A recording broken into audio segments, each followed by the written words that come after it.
अब आगे बढ़ते हैं, राज्यसभा चुनाव की बात करते हैं। आज राज्यसभा चुनाव के लिए नामांकन दाखिल करेंगे जयंत चौधरी, ऐसी जानकारी है। सपा रालोद के संयुक्त प्रत्याशी जयंत चौधरी दाखिल करेंगे पर्चा, ऐसी खबर है।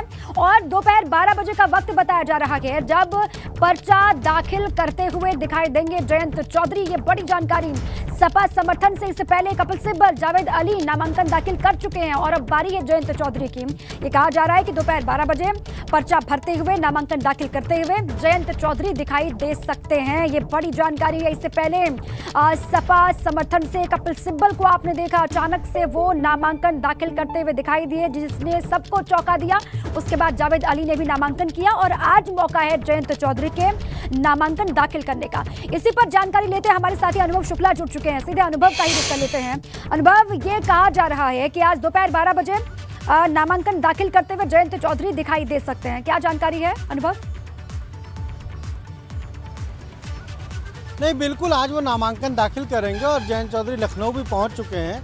तकरीबन 1-1.5 घंटे बाद वो विधानसभा पहुंच जाएंगे, क्योंकि वहीं पर नॉमिनेशन के लिए अगर हम कहें तो जो कक्ष है वो बनाया गया है और वहीं पर सब लोग नॉमिनेशन करते हैं। तो नामांकन का समय दोपहर 3 बजे तक है, लेकिन उससे पहले ही 11:30-12 बजे के आसपास जयंत चौधरी जो है वो अपना नामांकन आज दाखिल करेंगे। और देखिए, समाजवादी पार्टी और आरएलडी के संयुक्त प्रत्याशी के तौर पर वो अपना नॉमिनेशन आज फाइल करेंगे। और 2 कैंडिडेट, जैसा आपने पहले भी बताया, कपिल सिब्बल हालांकि वो निर्दलीय के तौर पर इस चुनाव में खड़े हुए हैं, पर समर्थन समाजवादी पार्टी का है। दूसरा जावेद अली पहले भी राज्यसभा के सदस्य रह चुके हैं और प्रोफेसर रामगोपाल यादव के करीबी हैं, उनके लॉयलिस्ट माने जाते हैं और उन्हीं की वजह से कहा जा रहा है कि उनको टिकट मिला है। हालांकि अब जो तीसरे उम्मीदवार हैं जयंत चौधरी, वो भी आज नॉमिनेशन फाइल करेंगे। तो एक तरफ से आप देखिए, समाजवादी पार्टी 3 सीटें जीतने की स्थिति में है और 3 ही सीटों पर उसने उम्मीदवार खड़े किए हैं। पर अब ये है कि एक हो गए कपिल सिब्बल जो निर्दलीय है, यानी वो सपा के सिंबल पर नहीं है। अब जयंत चौधरी आज नॉमिनेशन फाइल करेंगे तो वो अपने सिंबल पर फाइल करेंगे। हो सकता है कि उनके जो नामांकन पत्र है उसमें ये लिखा जाए कि आरएलडी उम्मीदवार।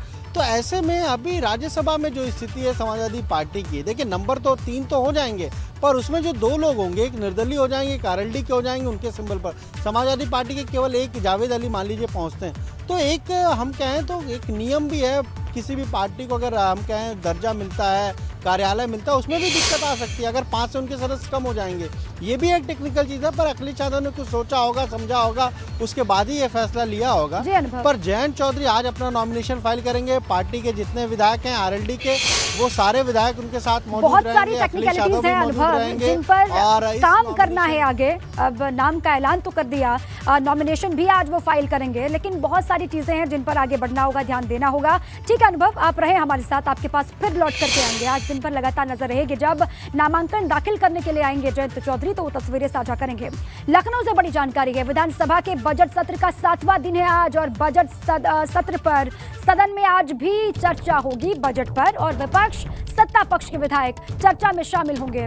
नेता प्रतिपक्ष अखिलेश यादव अपनी बात रख सकते हैं सदन के भीतर और सीएम योगी भी बजट पर रख सकते हैं अपना पक्ष। ये भी तय मानिए कि आज भी गहमा गहमी होगी, आज भी हंगामे के पूरे आसार हैं।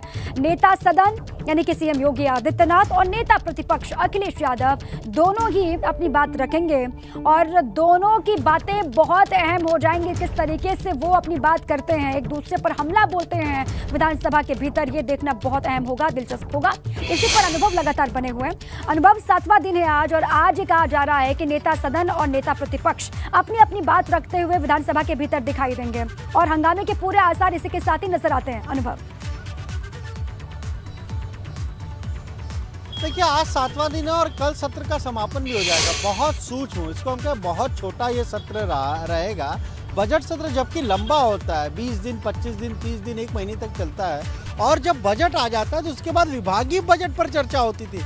पर इस बार हमने देखा कि विभागीय बजट तो नहीं, एक साथ ही सारे विभाग के बजट पढ़ दिए गए, और जब विभागीय बजट पर चर्चा होती थी तो विपक्ष कट मोशन लाता था, पर वो सारी चीज़ें देखने को नहीं मिली, क्योंकि 31 तारीख को सत्र की कार्रवाई समाप्त हो जाएगी। और ऐसे में एक दिन पहले भी अभी बजट पर चर्चा हुई है और आज भी होनी है, कल भी होनी है। यानी सत्ता पक्ष के जितने विधायक हैं वो भी बजट पर अपनी बात रखेंगे, विपक्ष के जो सदस्य हैं वो भी अपनी बात रखेंगे, समाजवादी पार्टी है, सुभाषपा है, इसके अलावा आरएलडी है, कांग्रेस है, बसपा है, सबको अपनी बात सदन के भीतर रखनी है। और इसीलिए आप देखिए समाजवादी पार्टी के विधायकों को तो विशेष तौर से ट्रेनिंग दी गई, ट्रेनर बुलाए गए थे पार्टी कार्यालय पर।